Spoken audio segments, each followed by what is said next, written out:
Calls the employee furloughs that started this week due to the pandemic painful but necessary.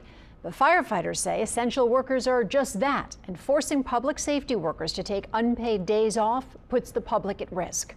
Paul Murphy reports. The New Orleans Firefighters Union says the city is playing with fire. Any cuts to public safety, fire, police, it's dangerous, and they need to rethink this whole thing. The first group of city employees were furloughed on Sunday, including firefighters. The Cantrell administration ordered almost all workers to take 6 unpaid days off before the end of the year. The cuts are expected to help offset the loss of sales tax revenue during the coronavirus pandemic.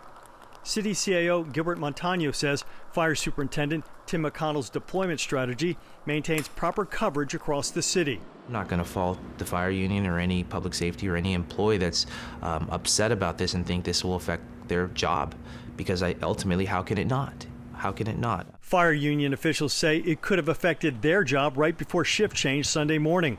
Firefighters responded to a small porch fire on Frenchman Street in the 7th Ward. The fire company around the block on Elysian Fields quickly put out the blaze. But had the fire happened 10 minutes later, a fire station 12 to 15 minutes away would have been called to respond to the fire.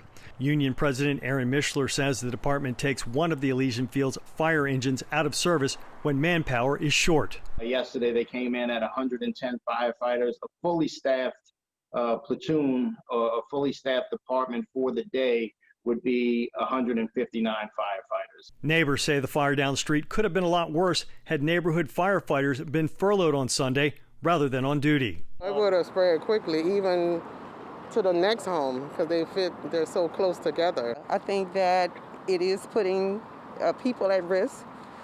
Fire stations need to be open. Fire union officials spent the day in Baton Rouge lobbying state lawmakers for an additional $3.5 million in federal coronavirus relief money to help stave off city furloughs to fire, police, and EMS.